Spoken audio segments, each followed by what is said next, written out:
नमस्कार, स्वागत है आप सभी का हमारे चैनल न्यूज लाइव 18 पर। आइए जानते हैं आज की ताजा खबरें। टीकमगढ़ जिले के चिदारी गांव में रहने वाले दीक्षित परिवार ने भाजपा के पूर्व विधायक वर्तमान प्रत्याशी राकेश गिरी पर मानसिक प्रताड़ना और 45 लाख रुपए हड़पने के आरोप लगाए हैं। खरगापुर निवासी स्वर्गीय ज्ञानेंद्र दीक्षित के परिजन द्वारा टीकमगढ़ कांग्रेस पार्टी के प्रत्याशी यादवेंद्र सिंह बुंदेला के निवास पर एक प्रेस वार्ता में विधायक राकेश गिरी का नवीन भवन निर्माण का कार्य दुर्गा दीक्षित की फर्म ओम कंस्ट्रक्शन की कंपनी के नाम पर लिया गया था। उक्त कार्य को दुर्गा दीक्षित ने विधायक राकेश गिरी के कहने पर मेरे पुत्र ज्ञानेंद्र दीक्षित निवासी छिदारी तहसील खरगापुर जिला टीकमगढ़ को पेटी कंस्ट्रक्शन पर लगभग 2 वर्ष पूर्व दिया था। दीक्षित कहाँ से आया? छिदारी से। क्या परेशानी है आपको? परेशानी हमारे चचेरे भाई हैं ज्ञानंद दीक्षित, उनने राकेश गिरी और गोलू गिरी का ठेका लिया था। मंडी वाले तरफ उस रोड पे बन रहा था मकान 1 एकड़ में। उनके साथ कई बार आए हैं, कुछ 4-5 करोड़ के लगभग को भाई बताते थे कि इतना बड़ा ठेका लिया है। इसके बाद उनके 45 लाख रुपया फंस चुके हैं उस मकान में। 1 साल तक ये लटका रहा है कि भैया हम देते हैं, पैसा देते हैं। जब नहीं दिया तो उनको उस पैसा के उसमें चाहे साइलेंट अटैक मार गया हो, कुछ हो गया हो, परेशान थे तो वे ख़त्म हो गए। इसी सदमा से ख़त्म हो गए। इसके बाद 2 बार गोलूगिरी भी छिदारी गए हैं कि हम भैया पैसा देते हैं। इसके बाद भी पैसा नहीं दिए हैं। एग्रीमेंट था क्या? एग्रीमेंट था, उन लोगों ने वो एग्रीमेंट के कागज भी ले लिए जो वहाँ रखे थे। चद्दर का कमरा बने हैं। अब उस कमरा में से उनने कागज मागज जो थे वे सब ले लिए थे। और उनकी दुर्गा दीक्षित की ओम कंस्ट्रक्शन कंपनी के नाम से उनने ठेका लिखवाया था। वहाँ उस पैसा तो ये होगा 1 साल से ये अबे भी लटका है। अब देते हैं। डुकैया मोहताज ही एक पैसे को, वो भी देते नहीं है, नहीं देते हैं। शिकायत की आपने? शिकायत अभी तक किसी ने नहीं की। आपने शिकायत नहीं की? नहीं की ना, हमने की ना। डुकरा रोता वो तो नहीं पाऊ, दिखता है नहीं है डुकरा। हाँ, तो इस कारण से माता जी हैं जी, तो ये बोली भैया, तो हमने कही चलो, तो चल भी तो नहीं लो। हाँ, सो मिले नहीं, वे तो सोचते शिकायत करने के लिए। आप लोग क्या चाहते हैं? हम पैसा चाहते हैं कि पैसा मिले और न्याय होना चाहिए और जनता में सही का जाने चाहिए।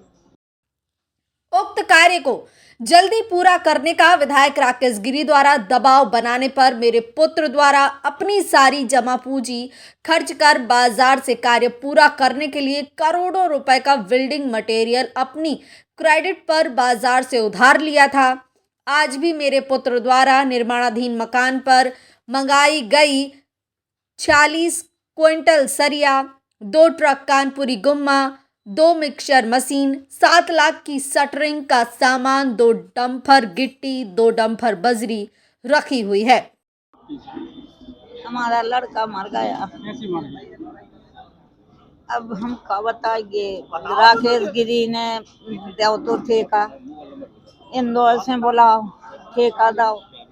अब उनके पैसा नहीं दे, यहाँ सुबह रोज आते कर रहते कि हम आज दे काल दे।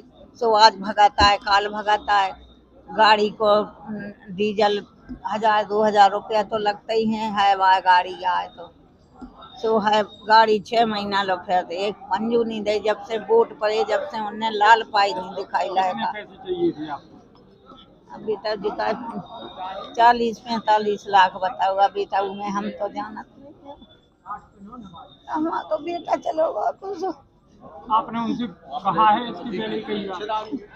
अब हमें कौन पे मिले हैं।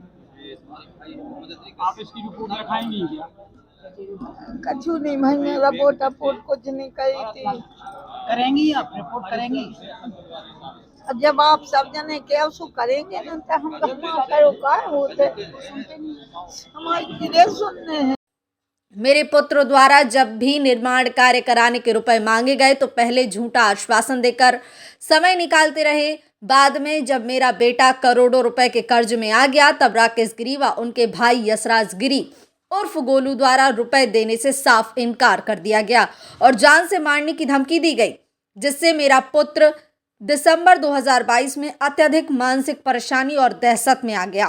राकेश गिरी व उनके भाई यशराज गिरी उर्फ गोलू द्वारा अपने आदमियों से संदेश एवं धमकी भेजकर मेरे पुत्र को अपने घर बुलाया। वहां पर भी बेटे को अनेक प्रकार से प्रताड़ित कर धमकियां दी गई।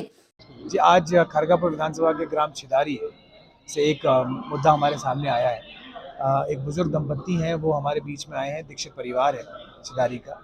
उनका कहना है कि उनके बेटे के साथ 45 लाख रुपए का गबन किया गया, उनसे काम कराया गया कंस्ट्रक्शन फर्म के द्वारा, और ये काम कराया गया है मंडी के पास जो राकेश गिरी गोस्वामी का मकान बन रहा है, वहाँ पर ये काम कराया गया था। और उन्होंने पिछले 2 सालों से उस व्यक्ति का पेमेंट नहीं किया जिन्होंने वहाँ पर काम किया था। 1 साल पहले उनकी मृत्यु हो गई, उनको हार्ट अटैक आया, उनकी मृत्यु हो गई। इसी टेंशन में वो पूरे टाइम रहते थे, बार बार टीकमगढ़ आया करते थे पेमेंट के लिए। तो आज 1 साल बाद, क्योंकि सरकार भाजपा की थी, विधायक भाजपा का था, तो इस डर के कारण वो लोग कभी आवेदन नहीं दे पाए, कभी किसी के पास पहुँचे नहीं। लेकिन आज जब आचार संहिता लग गई है तो आज हमारे पास वो लोग आए और उन्होंने मुझे पहले अपने पास बुलाया अपने गांव में, और मैं रात में कल उनके पास गया तो उन्होंने पूरी बात बताई। तो मैंने उनको ये आश्वासन दिया है कि मीडिया के सामने हम इस बात को रखेंगे और जनता के बीच तक ये बात पहुंचाने का काम करेंगे कि किस प्रकार से इनको 45 लाख रुपए के लिए इतना परेशान किया गया कि आज उन्होंने अपना बेटा खो दिया। और आगे भी इनके ऊपर प्रेशर बनाया जा रहा है और इनसे बार बार ये कहा जा रहा है कि आप वहाँ पर जाके बयान मत दीजिए, मीडिया के पास मत जाइए, हम आपका पैसा दे देंगे। लेकिन 2 साल से जिस व्यक्ति ने पैसा उनका नहीं दिया है, तो और हम और आप बहुत अच्छे से जानते हैं राकेश गिरी गोस्वामी का जिस प्रकार का रवैया है, वो उनका पैसा खाने के ही मूड में है और खा चुका है। और आज वो परेशान है, आज उनकी आंखों में आंसू है क्योंकि उन्होंने अपना बेटा खोया है। और मैंने उनसे ये वादा किया है कि मैं उनका बेटा तो नहीं हूँ, लेकिन उनका बेटा बन के उनकी सारी मदद करने की। जैसे वो भाजपा के प्रत्याशी के तौर पे यहाँ पे चुनाव लड़ रहे हैं, ऐसे में जो गरीब दंपत्ति आपके पास आई है मदद मांगने के लिए, तो क्या उसकी मदद के लिए आगे बढ़ करके एसपी को आवेदन अभी देंगे क्या? मैंने आवेदन तैयार करा लिया है उनका, और मैं एसपी साहब को उनका आवेदन देने जा रहा हूँ। और मैं एसपी साहब से ये भी मांग करूँगा कि इनको जल्द से जल्द सिक्योरिटी भी प्रोवाइड करें ताकि किसी प्रकार की इनके साथ कोई गलत हरकत ना हो पाए। और मैं यही आवेदन लेके एसपी साहब के पास जा रहा हूँ, जिससे वह सदमे से उबर नहीं पाया और दिनांक 30 दिसंबर 2022 को उसकी मृत्यु हो गई। इन पर अविलंब सख्त कानून कार्रवाई कर मुकदमा दर्ज करने के लिए पुलिस अधीक्षक को ज्ञापन सौंपा है। उसका कोई प्रमाण हो तो वो दे दें, हम तो आज ही छोड़ दें, राजनीति छोड़ दें, वो सिद्ध कर दें, नहीं तो बुरी राजनीति छोड़ दें। वो ओछी छोटी और घटिया राजनीति करते हैं। अभी तक क्या है, उनको कोई हमारे लोग थे वो जवाब नहीं देते थे और हम उनको हर बात का उनको जवाब दे रहे हैं। हम दबने और डरने वाले नहीं हैं, जनता का समर्थन हमारे साथ है। सामंतवाद के खिलाफ जो लड़ाई लड़ रही है वो लड़ती रहेंगे, चाहे हमें प्राणों की आहुति लड़ जाए। यादवेंद्र सिंह के बेटे ने 63 करोड़ का जो घोटाला किया है और घोटाले सामने आने वाले हैं, आगे वो जेल भी जाएंगे, सज़ा भी खाएंगे या फिर उनको पैसा चुकाना पड़ेगा। तो अपने 63 करोड़ के घोटाले छिपाने के लिए यादवेंद्र सिंह इस तरह के षड्यंत्र कर रहे हैं, झूठे आरोप लगा रहे हैं। जब वो उनका पावर और समय मंत्री रहा तो उन्होंने सरकारी ज़मीनों के तल बदल कराए, वो कहाँ क्यों कराए, कौन सी नैतिकता पे कराए, वो भी रिकॉर्ड हम जनता को प्रेस कॉन्फ्रेंस करके बताएंगे। उनके महेंद्र सिंह जी जेल में रहे तो हत्या के मामले में रहे, वो दबाने के लिए। चतुर्भुज पाठक की हत्या किसने कराई, वो दबाने के लिए। अशोक यादव की हत्या किसने कराई, वो दबाने के लिए। नंदू यादव की हत्या किसने कराई, वो दबाने के लिए।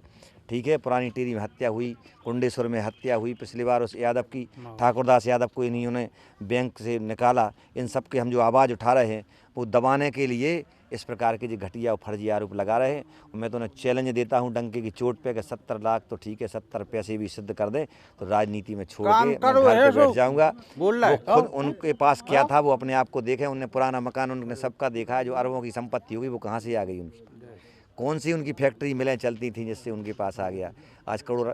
और उनके जितने गुंडे हैं, आज हम जिस करमारी गाँव में, इसमें भी उनके रिश्तेदार हैं, उनका दबदबा है, उनको वो दबा के रखे हैं।